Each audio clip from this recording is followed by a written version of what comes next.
By any sense of the word, the Silmarillion is categorically not canon.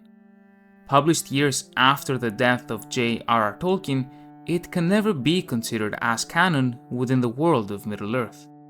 And yet, not only is it a source of authority within the community, but it is often viewed as equal to The Hobbit and The Lord of the Rings, even though its publication and its contents never received the blessing of Tolkien himself. And yet, as with all things Tolkien, the answer is never that simple. Before we can truly answer our question, we must first establish a consistent baseline and foundation. What holds more weight to you personally? Tolkien's latest opinions that were as close to his death, or the content that was actually published while he was alive? If Tolkien regretted something from The Lord of the Rings and voiced his concern within his letters years later, does that invalidate the published material so as to fit the newest vision of the author? Tolkien would go on to change his mind about the spelling of the orcs, the naming of the elves, nature of the dwarves, seriousness of the goblins and trolls, and even the passage of time within his universe. Are we supposed to listen to his most up-to-date opinions in search for canonicity, or only to the published text? In my opinion, as with most things, it's unnecessary to be absolute and decide in favor of one over the other. In fact, we can do both.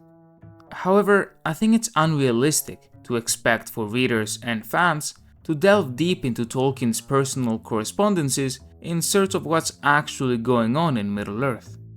The published text should, therefore, always take precedence, and Tolkien's private letters should serve only as a guide and insight behind Tolkien's decision-making and mentality in regards to his work.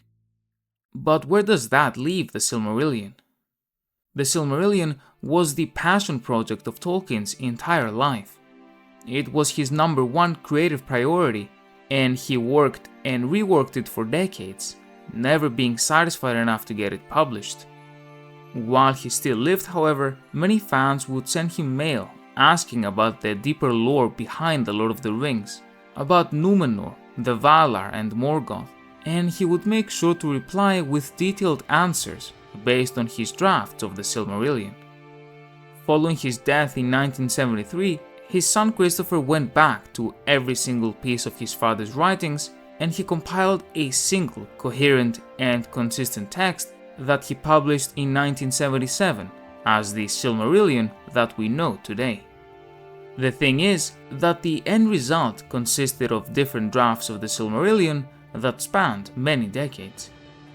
Some chapters were from the 1920s and 30s, while others from the 1950s following The Lord of the Rings.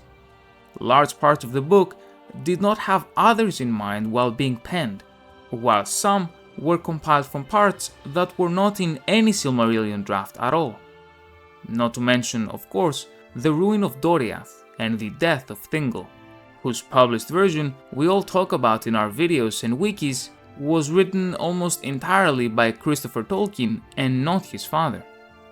And Christopher had a very good reason to do so, as the story was outdated in the draft, and he rewrote it splendidly, but this doesn't change the fact that its ultimate source was not j.r.r. Tolkien. Towards the end of his life, Tolkien even tried to change the dating system he had used for his ancient days, as well as Arda's whole geography. As many of you know, based on the current published writings, Arda was flat and turned round with the fall of Númenor. Tolkien's latest conceptualization of his own world before his death, however, says that Arda was always round, the two lamps never existed, and the years of the trees spanned hundreds of thousands of years.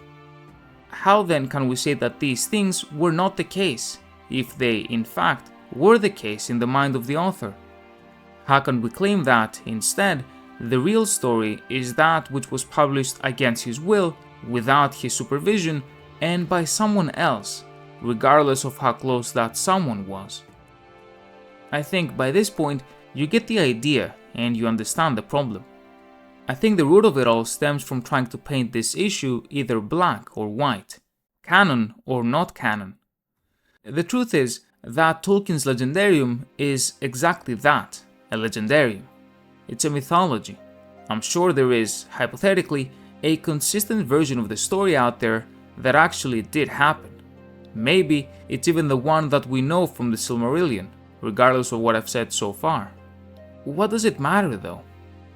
When fans sent questions to Tolkien regarding his world and its history, and the specifics of his lore, more often than not, Tolkien simply answered, "I don't know," or "I guess," or "I assume."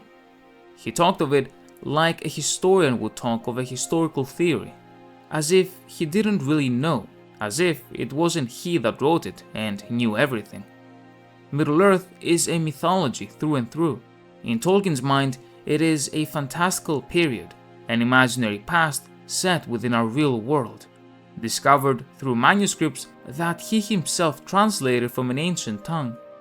Even he doesn't know the full truth, or at least that's his creative process and vision.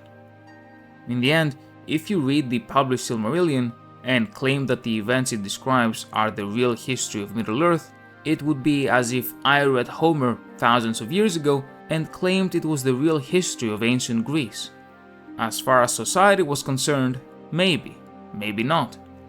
In the case of Middle-earth, it is part of the world's wonder that it is filled with such mystery despite the incredible depth that exists within. The meta-matter of the Silmarillion's canonicity, in my opinion, simply adds to this mystery and intrigue. Ultimately, I think we should be very glad that the Silmarillion exists, and it is up to each person individually to take it as seriously as they want in correlation to The Lord of the Rings and The Hobbit. While describing the story of the Sindarin, no one is going to come at you if you recount the Silmarillion, just like no one should judge you if you don't take its contents as seriously, where Tolkien is concerned, as you would for the fall of Barad-dûr, for example. Enjoy what we have, immerse yourself into the mystery of it all, and don't engage with Tolkien's writings as you would with a fantasy wiki. Like real history, there's theories, there's different versions of each story, things we don't and can never know, a whole world waiting to be discovered that simply never will be. It's something else entirely, and its mystery makes it all the more captivating. A massive thank you to my channel members, and thank you very much for watching.